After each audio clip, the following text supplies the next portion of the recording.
talk about professional and your business. Then what is the status what is the status, size and volume? You have 1,000 for broker. How about what is the status of Transworld in 2023? Transworld's in a great place. We keep growing.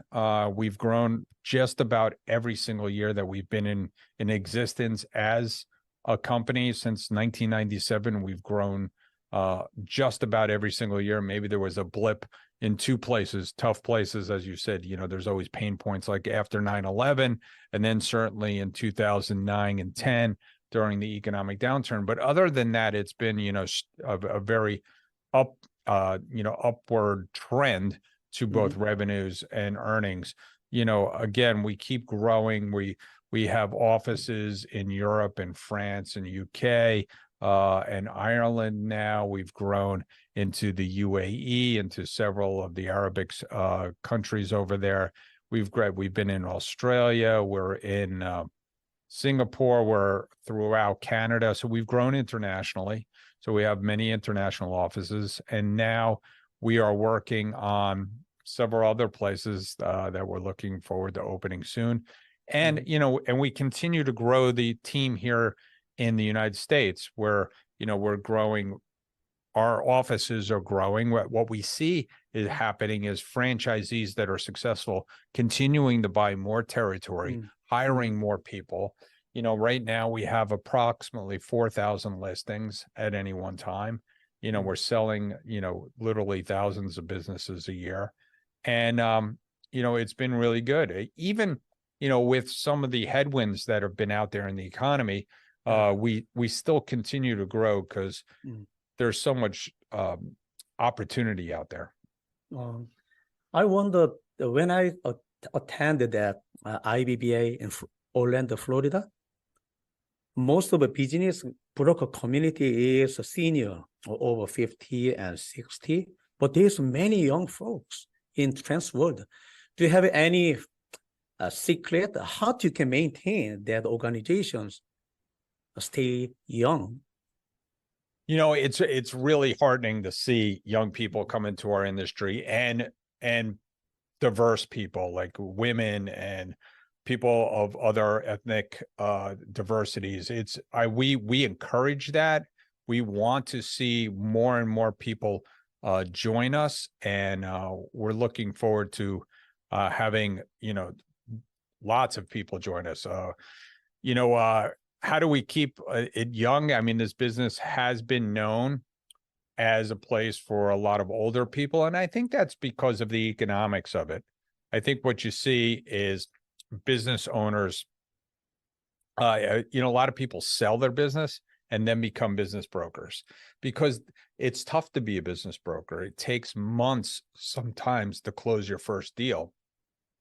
So what we've done is put a lot of things in place to help those people become profitable faster.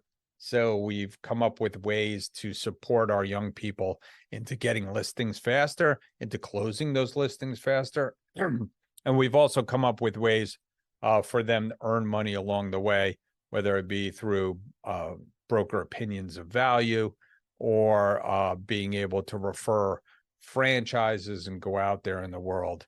The business brokerage world has been, old and male.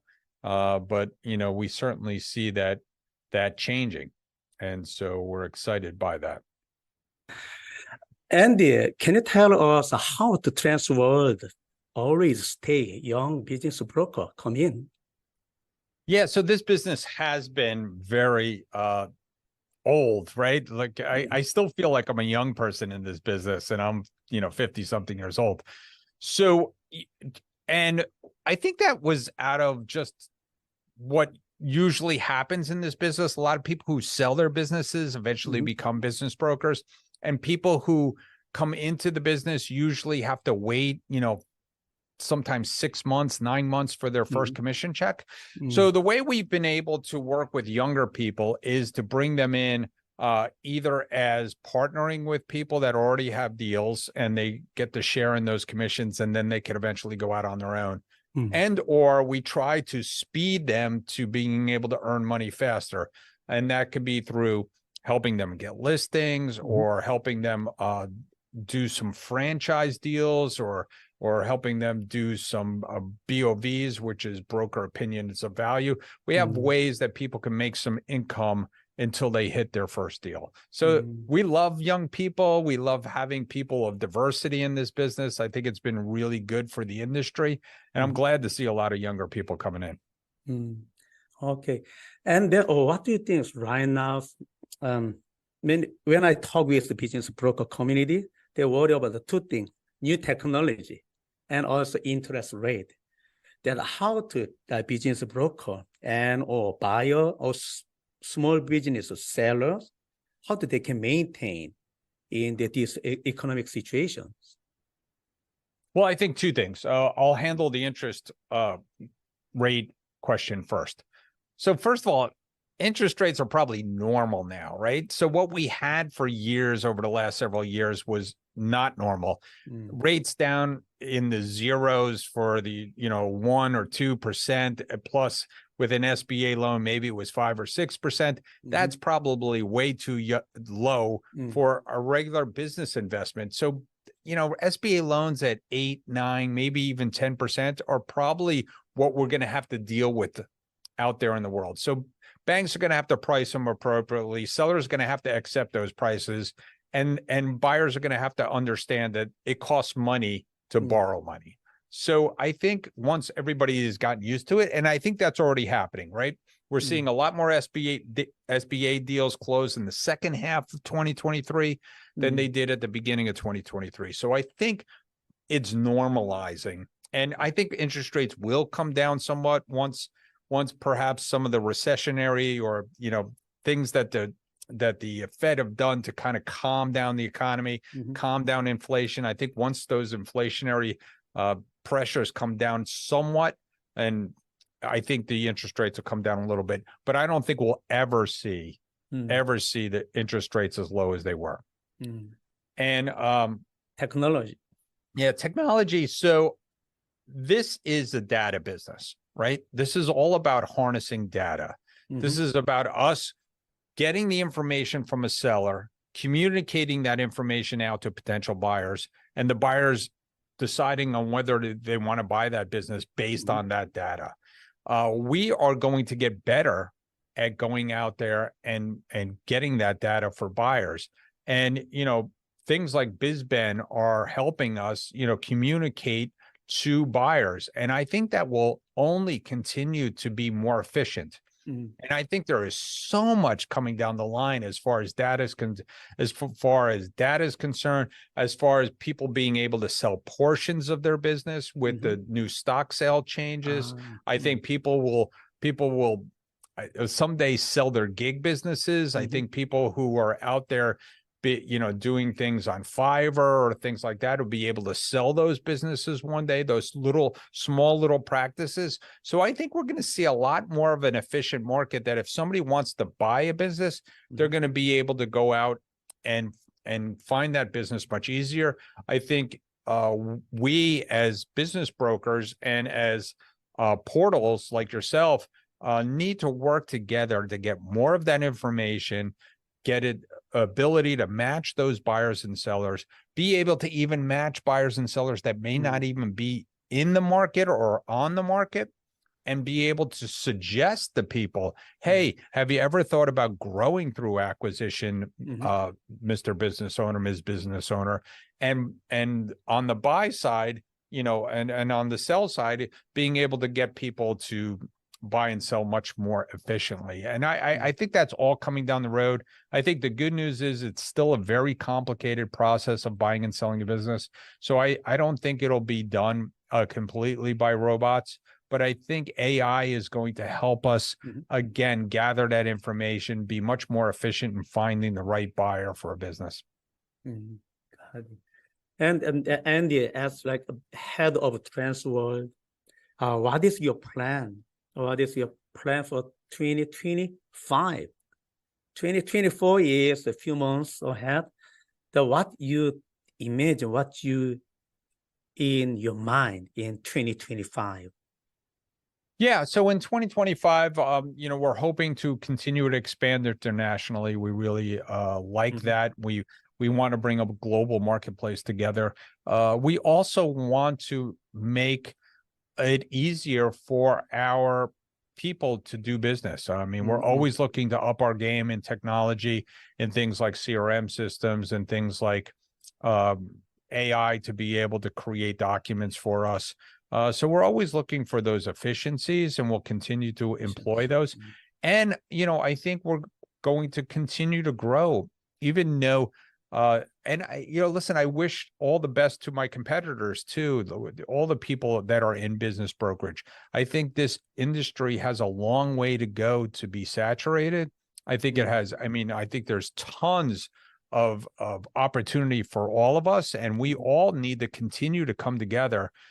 So in 2025, I hope that starts to be the sign where there is a dynamic marketplace for buying and selling businesses, and all the rest of my fellow brokers wake up and understand that we need to share those commissions as well, and a true co-brokerage NASDAQ kind of style of selling and buying businesses. So I think we're going to start seeing those things in 2025. I think we're going to see people being able to raise capital or structure their business so they could grow through selling portions of their business, and regular everyday Americans will be able to invest in small businesses.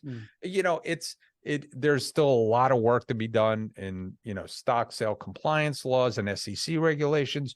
But I think as technology, comes around and we see things like crowdfunding, and I think a lot of those things are going to come to fruition. And I think it's really exciting. Wow, amazing insight. And Andy, do you have any your advice or comment to a business broker and small business owners or buyer? Any tip? Yeah, like start young. Like I was Start lucky young. enough to get in this business. If you're going to be an entrepreneur, I think you ought to start young. And I always tell people that your first business is not your last business. You don't have to fall in love with the business. It doesn't have to be your life passion. I think, so many of us think that we're going to do something as we get educated. We're going through the education process. I'm going to do this. I'm going to do this. And then all of a sudden, something as simple like me going out to look to buy a business turns into a lifelong career.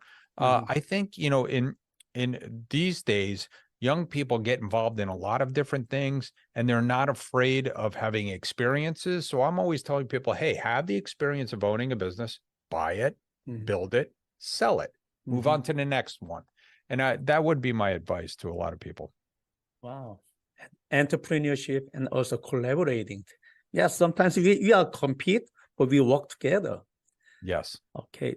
And Andy, do you have any advice, any comment to BizBen?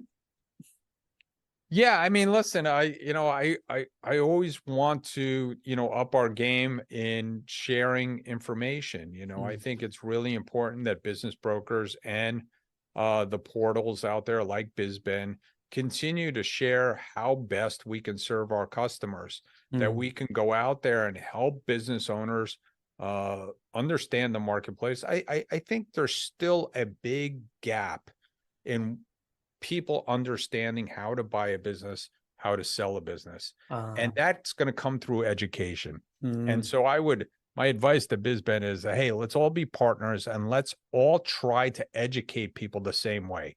Let's get people to understand what the process is. Let's have general forms that we're all going to use. Let's work on general customs and things that we would want to see in each deal. Let's be good partners in those deals. Let's make sure that people do well when they buy a business, that we're structuring things properly.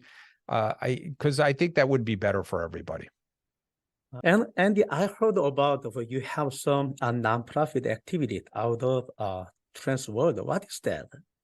So, when I got involved at Transworld, one of my big things I said earlier is that I didn't know anybody in Florida, and I needed to go out into the community. And I think it's really important for you to become a trusted advisor in your community. One of the things about being a business broker is people need to trust you. And for the way to show people that you could be trusted is to give back. And so I got involved in a small charity that needed help one day. They needed a new air conditioner. And I said, well, I've sold some air conditioning companies. Maybe I'll get them some help. And I got on the board, and I eventually became chairman of that board, and we built a new building. And I said to everybody, hey, everybody needs to help this place raise money. So I'm going to cook dinner for everybody here at the center. So I cooked dinner for everybody at the center. We raised $300, and I called it Andy's Pasta Dinner. I cooked it like a family dinner, like I used to at my old pasta shop. Wow. And so we're 22 years into that dinner. It's called Andy's Family Pasta Dinner. It's andyspastadinner.com. We're 22 years. We've raised over $2 million for the charity. We have about 1,000 people show up to the event every single year. It's a very family event. And getting involved in my community has led me to so many other things. So that event, I got noticed in the community. I'm on a board of 100 CEOs of Broward County. I've been tapped to be on the United Way board. I'm on a new board called Compass Pro Bono, which is a national charity based in Washington, D.C. that helps nonprofits be better through consulting services. I've been involved with Junior Achievement. So there's been so much of my life that has come through my positive involvement in my community. Okay, cool. And thank you for your time. Before we off, do you have any other last comment? Yeah, no, I mean, I appreciate everything that BizBen does for us, and I'm looking forward to working with you long into the future, Joshua. Thank you so much, for being a great partner. Thank you, Andy. And we can keep in touch. And also, I have the two things. You have an amazing, great education program. When I attended IBBA Orlando, every session is very, very deep insight. And second one is every broker, every office, they have kind of a pride. I'm part of a Transworld. Then next time I want to see you in person, and not only you and any other great broker and officer as well. Thank you. Thank you, Andy. Thank you for your time.